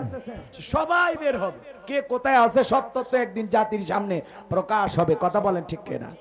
আমার ভাইয়েরা, লম্বা হবে, লম্বা করব না, খেলা হবে, খেলা হবে বলে কাকা গেছে বালাইয়া। কাকা নাই, কাকা নাই, ফখরুল সাহেবের বাসায় তল্লাশি চালানো দরকার। ফখরুল সাহেব আবার বলতেছে আমি বাসায় আসছি, আপনি আসেন। আহারে কি দুনিয়া, ক্ষমতা, আহারে তারা 4 তারিখেও পৌঁছেনি যে আমাদের জীবনে এই পরিণতি অপেক্ষা করতেছে। কথা বলেন, এটা আল্লাহর খেলা। আচ্ছা আপনারা কি কষ্ট পাচ্ছেন? কারো মনে কি ব্যথা হচ্ছে? যদি কারো মনে কষ্ট লাগে বুঝবেন ভাইরাস আছে। এত রক্ত দেখেও যদি আপনি মানুষ না হন, তা আপনাকে মানুষ কেমনে বানাবো? আবু সাইদের মায়ের চোখের পানির জবাব দেয়া লাগবে। মুগ্ধের মায়ের কান্না এখনো বন্ধ হয়নি। এই নির্যাতন, এই আন্দোলনে প্রায় 100-এর বেশি আলেম ওলামা, মাদ্রাসার ছাত্ররা জীবন দিছে। অনেক হুজুরেরা কি করছে? হুজুরেরা যা করছে বিশাল কিছু করছে। এই দেশে সবচাইতে টুপিওয়ালারা বেশি নির্যাতন জুলুমের শিকার, সবচাইতে বেশি। আমাদের কানে কানে হুজুর সাবধানে কথা বলবেন। কই গেল ওই শালারা? আয় আয়, কথা কয় না কা? আয় আয়, মাহফিলে গেলে হুজুর হুজুর হুজুর হুজুর কি হইছে? হুজুর রাজনীতির কোনো আলোচনা করা যাবে না। আছে না? নাই। কই গেল, কই গেল, খুঁজে আর পাওয়া যায় না। বাংলাদেশে আর কোনদিন কোরআনের মাহফিলের অনুমতি নেওয়ার কোনো প্রয়োজন নাই। সবসময় সচেতন থাকবেন, ওদেরকে পাত্তাই দেওয়া যাবে না। মাথা সারা দিলে ঠ্যাং ভেঙে দেওয়া লাগবে। কাউকে আর ওইভাবে বিস্তার হওয়ার সুযোগ দেওয়াই যাবে না। আর কোন জালেমের জন্ম বাংলাদেশে হবে না, হতে দেব না আমরা ইনশাআল্লাহ। মনে থাকবে? ঠিক আছে, চলেন। কষ্ট হচ্ছে? কি বলছিলাম ভুলে গেছেন?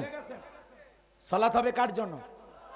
বাজান গো আমার, গভীর নিচেতে নামাজের মাধ্যমে আল্লাহর সাথে প্রেম করা লাগবে।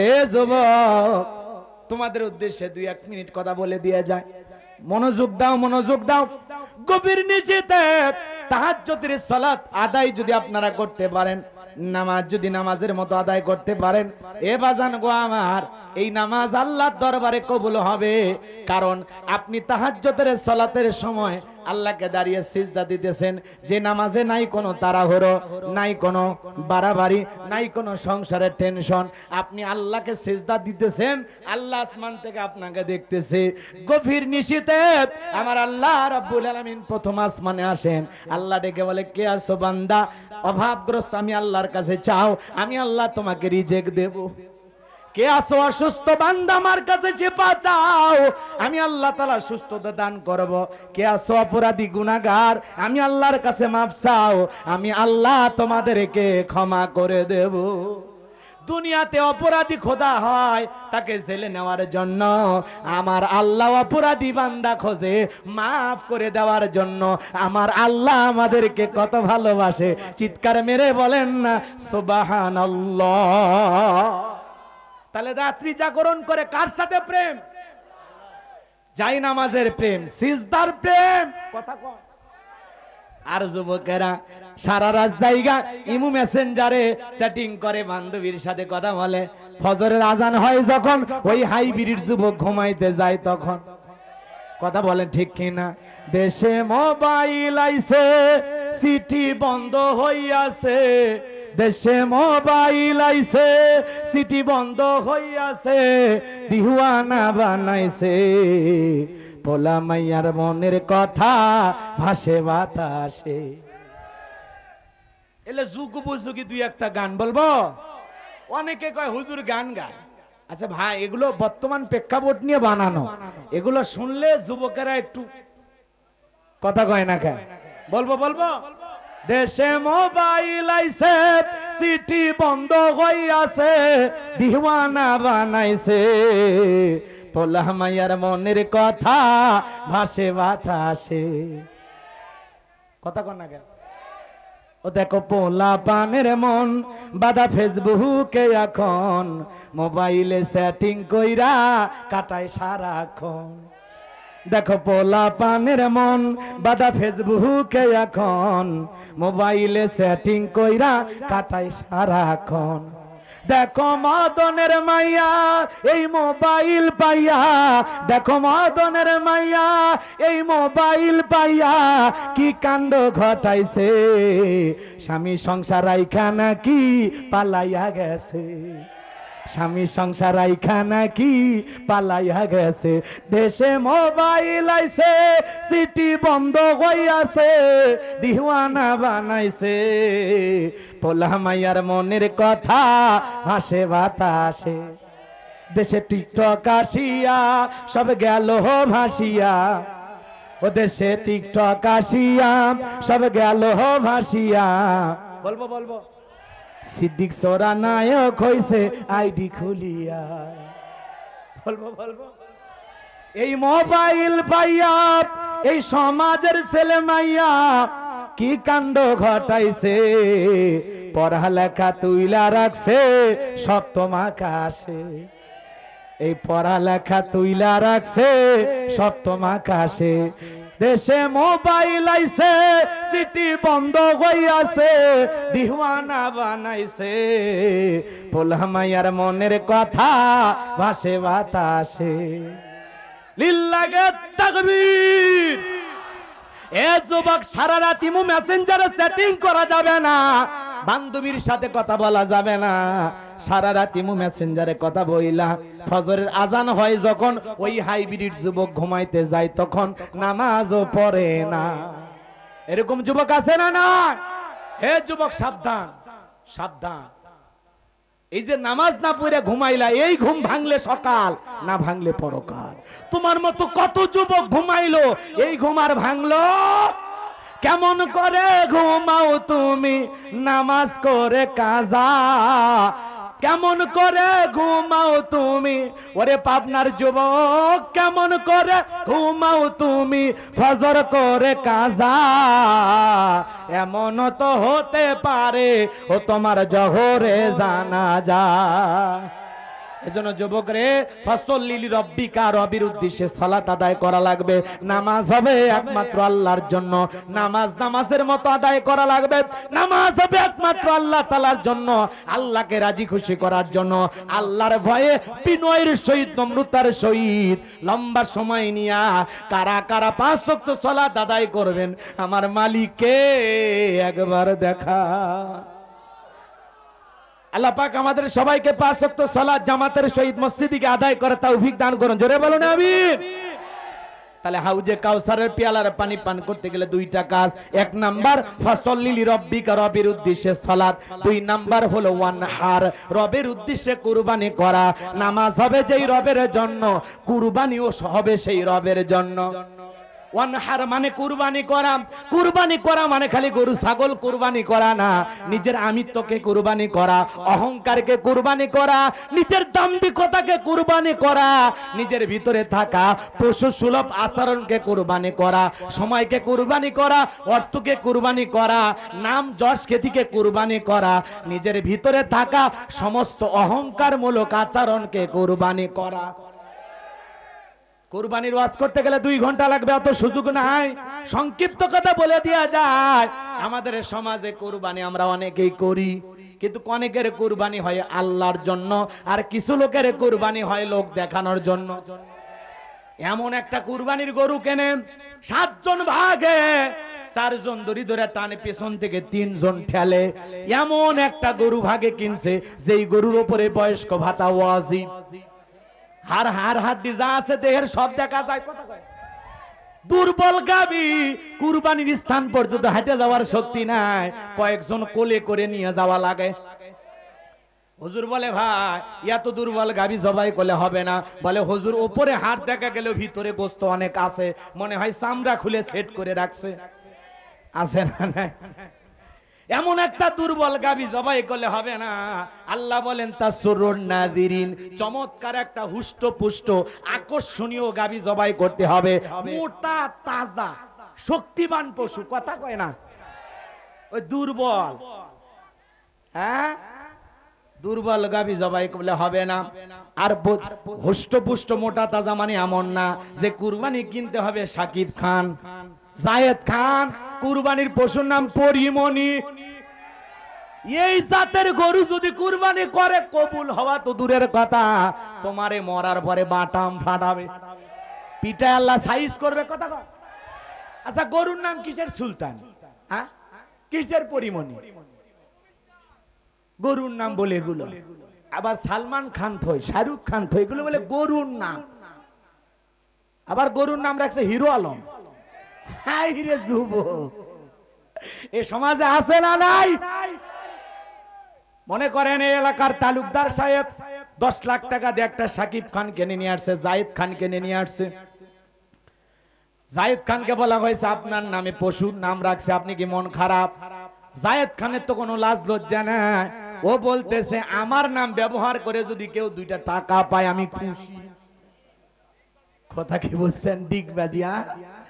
এদেরও চেহারা নাই, অনেক নায়িকা নায়িকা হারায় গেছে, অনেক নায়িকা খুঁজে পাওয়া যাচ্ছে না, যারা ডিবি হয়ে যাচ্ছে তো বোঝেনি তো। কিছু নায়িকা ছিল নেতাদের রাতের খাবার, বোঝেননি? সেলফি তুলতো, বোঝে না। একটু দলীয় পদ পাওয়ার আশা, এমপি হওয়ার আশা। রাগ করেন না, খাস বাংলা কথা। এখন যদি ক্লিয়ার না বলি কখন বলবেন? এই অরুণা বিশ্বাস নামের এক মহিলা কয় ছাত্ররা যারা আন্দোলন করতেছে গরম পানি ঢেলে দাও, এই মহিলা ধরে নিয়ে এসে গরম পানির মধ্যে চুবান লাগবে। এদের সাহস এত পায় কোথায়? চলচ্চিত্রে অভিনয় করো, চলচ্চিত্র নিয়ে থাকো, বেশি বাড়াবাড়ি করো না। কথা কোন ঠিক কিনা? হারাম কাজ করো, অশ্লীল কাজ করো, আর এই দেশের জনগণের সাথে তামাশা করো না। আল্লাহ এদের হেদায়েত দান করুক, জোরে বলেন আমিন। কষ্ট হয় না আপনাদের? বাজান গো আমার, ওই তালুকদার সাহেব 10 লাখ টাকার একটা গরু কিনে নিয়ে আসা ঈশ্বরদীর বাজারের মোড়ে বাঁধে রাখছে। মানুষজন জিজ্ঞাসা করে কার গরু? কয় তালুকদারের। কত দিয়ে কিনছেন? কয় 10 লাখ। কয় তালুকদার সাহেব ঠকেন নাই, জিতছেন। তালুকদার বলে আমি ঠকার মানুষ। এই যে পিছনে রান দেখা যায়, আকরানে 6 মণ গোস্ত। যেই পশু কিনে নিয়ে আসা কোথায় কি পরিমাণে গোস্ত হবে হিসাব নিকাশ করে, এমন কুরবানি কবুল হবে না। অনেকে আবার কুরবানি কয়েক ভাগে দেয়, দেওয়ার পরে গোস্ত ডিজিটাল মিটারে মাপবেন, সমান সমান ভাগ করবেন, সমস্যা নাই। কিন্তু আবার অনেকে কেজি গুলো মিলাই, কয় কেজি হলো, টোটাল কত কেজি, পরে আবার বলে হিসাব করছে কুরবানি তো আল্লাহর জন্য, এমনি একটু দেখি গোস্ত কত করে পড়লো আর কি। ও 525 টাকা কেজি, যাক ঠকি নাই, জিতছি। এইরকম যারা হিসাব নিকাশ করে এদের কুরবানি কবুল। এত কষাই হওয়া উচিত। কি পরিমাণে গোস্ত হইছে ডিজিটাল মিটারে মাইফা কেজি কত প্রতি, মানে কেজি প্রতি দামটা হইল কত, এটাও আপনি দেখেন। হ্যাঁ, আর আপনি বলতেছেন আল্লাহর জন্য। আল্লাহর জন্য কোনটা আল্লাহ বোঝে না, আল্লাহরে বুঝ দিতে যাইতেছেন। আল্লাহ হলেন মহাজ্ঞানী। আল্লাহ কি বলেন, ওয়ালা কিয়ানালুহু তাকওয়া মিনকুম। আল্লাহ বলে বান্দা কয় লাখ টাকার গরু দিলি, কি রঙের দিলি, ওইটা আমি আল্লাহ দেখি না। আমি আল্লাহ দেখি তোর অন্তর। তোর অন্তরে যেইটা আছে আমি আল্লাহ সেইটা কবুল করি। বলেন আল্লাহু আকবার। এজন্য কুরবানি যারা দেবেন তিনটা জিনিস খেয়াল রাখবেন। এক নম্বরে নিয়ত সহি, যে আমি কুরবানি দিতেছি একমাত্র কার জন্য। অনেকে কুরবানি দেয় ছেলে মেয়ের জন্য, যে কুরবানি না দিলে ছেলে মেয়ে মানুষের গোস্তের দিকে তাকায় থাকবে। অনেকে কুরবানি দেয় জামাই বাড়িতে গোস্ত পাঠানোর আশায়। অনেকে কুরবানি দেয় লোক সম্মুখে সম্মান বাঁচানোর আশায়। কথা কয় না। অনেকে বলে জামাই বাড়িতে গোস্ত না পাঠাইলে মান সম্মান থাকবে না, অতএব সুদের টাকা হোক আর কিস্তি তুলে হলেও কুরবানি দেব হবে। আছে না ধান্দা? এ ভাই এগুলো চিন্তা ভাবনা আসে কোথা থেকে? কুরবানি ছেলে মেয়ের জন্য না, জামাই বাড়িতে গোস্ত দেওয়ার জন্য না। কুরবানি হবে একমাত্র আল্লাহকে রাজি খুশি করার জন্য।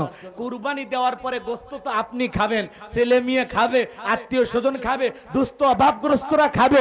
আরে ভাই জবাই করার পরে তো আপনিই খাবেন, আগেই খাওয়ার নিয়ত কেন? নাকি এলাকায় কুরবানি হলে বিকেল বেলা ফেরেশতা আসমান থেকে এসে বলে, এ পাবনার মানুষ গোস্ত বস্তায় তোলো, আসমানে নিয়ে যে ভুনে করে খাবো। ফেরেশতারা নিতে আসে, তো জব করে তো আপনি খাবেন, তা আগে খাওয়ার নিয়ত কে? আবার অনেকে হিসাব করে এই যে সুটের যে গোস্ত কাঁধে থাকে, ইয়ে সেই মজা আছে না নাই? এগুলো চিন্তা ভাবনা করবেন না, যে কুরবানি আল্লাহর জন্য। এদিক খেয়াল করেন, আপনার নিয়ত যদি সহি হয়, টাকাটা যদি হালাল হয়, আপনি যদি নামাজি হয়ে কুরবানি দেন, আপনার ওই পশুর রক্ত জমিনে পড়ার আগেই আসমানের মালিক আল্লাহর কাছে কবুল হয়ে যাবে। এমন কুরবানি দিতে কারা কারা রাজি? দুই হাত তুলে আল্লাহকে দেখা। আল্লাহ পাক আমাদের সবাইকে আল্লাহকে রাজি খুশি করার জন্য কুরবানি দেওয়ার তৌফিক দান করুন। জোরে বলুন আমিন। 10,000 টাকার যদি ছাগলও দেন, নিয়ত সহি, টাকা হালাল, নামাজি, কবুল হয়ে যাবে। কথা কয় না? আমি একবার আমার মসজিদে বলেছি, খবরদার কোন হারামখোর, সুদখোর, ঘুষখোর, বেনামাজি এদের সাথে ভাগে কুরবানি দেবেন না, না, না। পরে মসজিদের বাইরে এসে আন্দোলন, বেনামাজিরা স্লোগান দিতেছে, হুজুরের এত বড় কথা, হ্যাঁ মসজিদের ভিতরে আমাদেরকে অপমান। বেনামাজির কুরবানি হুজুর জবাই করবে না, বেনামাজির কুরবানি আল্লাহ দরবারে কবুল হবে না। আমরা বেনামাজি ভাগে ভাগে কুরবানি দেব, হুজুরের থেকে জবাই করে নেব না। এরকম ভাইরাস আছে না নাই? এ ভাই, যাকাতের জন্য শর্তই 1 বছর সম্পদ কি জমা থাকা লাগবে। কত? 1 বছর। কুরবানি দেওয়ার জন্য কি নামাজ পড়া 1 বছরের শর্ত? এ কথা কয় না কে? আপনি নামাজি হয়ে দেন রে ভাই। এমনও কুরবানি দাতা আছে, কুরবানির দিনে ফজরের নামাজও পড়ে নাই, ব্যবসা বাণিজ্য দুনিয়ার ধান্দাই পড়া সকাল 9টায় ঘুম ভেঙে গেছে, মাঠের নামাজ, ঈদের নামাজও ভাগ্যে জোটে নাই। 9টায় ব্রাশ ঠেলতেছে মুখের ভিতর, এরকম এরকম ব্রাশ করতেছে আর বলতেছে, ভাই একটু চাপে ছিলাম ব্যবসার কাজে, চাঁদের রাত ছিল, আসতে একটু দেরি হয়েছে, এই জন্য ঈদের নামাজ পড়তে পারিনি, কিন্তু ভাই কুরবানি কিনতে ভুলিনি। এটা হলো হাইব্রিড মুসলমান। কি মুসলমান? খাওয়ার ডা, নেওয়ার ডা, দেওয়ার ডা না। তুমি ঈদের নামাজই পড়ো নাই, তুমি ফজরের নামাজই পড়ো নাই, তোমার কিসের কুরবানি? তোমার এই কুরবানি আল্লাহর দরবারে কবুল হওয়ার কোনো সম্ভাবনা নাই। অনেকে বলে হ্যাঁ কবুলের মালিক আল্লাহ, তাহলে আমরা এগুলো ছাতা বলতেছি, মাথার ভিতরে কিছু ঢুকতেছে না। ফাসাল্লি লিরাব্বিকা ওয়ানহার, আগে নামাজ পড়ো তারপরে কুরবানি করো। কুল ইন্না সলাতি ওয়া নুসুকি ওয়া মাহইয়ায়া ওয়া মামাতি লিল্লাহি রাব্বিল আলামিন। আল্লাহ বলে আমার নামাজ, আমার কুরবানি। কুরবানি নামাজ সব কার জন্য? আমার নামাজ, আমার কুরবানি, জীবন মরণ সব আল্লাহর জন্য। আল্লাহ দুই জায়গাতেই বললেন আগে নামাজ পড় তারপরে কুরবানি কর। বেনামাজি হইয়া যত লাখ টাকার গরু কুরবানি দেন, গোশত খাওয়া হবে, কোনো সমস্যা নেই, ওটা হালাল হবে, সমস্যা নেই। কিন্তু কুরবানির যে মূল তাৎপর্য, যে সব আল্লাহর কাছে কবুলিয়তের যে বিষয়, সেটা থেকে আপনি বঞ্চিত হবেন। আল্লাহ বোঝার তৌফিক দান করুক, জোরে বলুন আমিন। কথা ক্লিয়ার নাকি ভেজাল আছে? আরো সাইজ করা যায় তো, কিন্তু বেশি রাত হইবে, কষ্ট দিব না।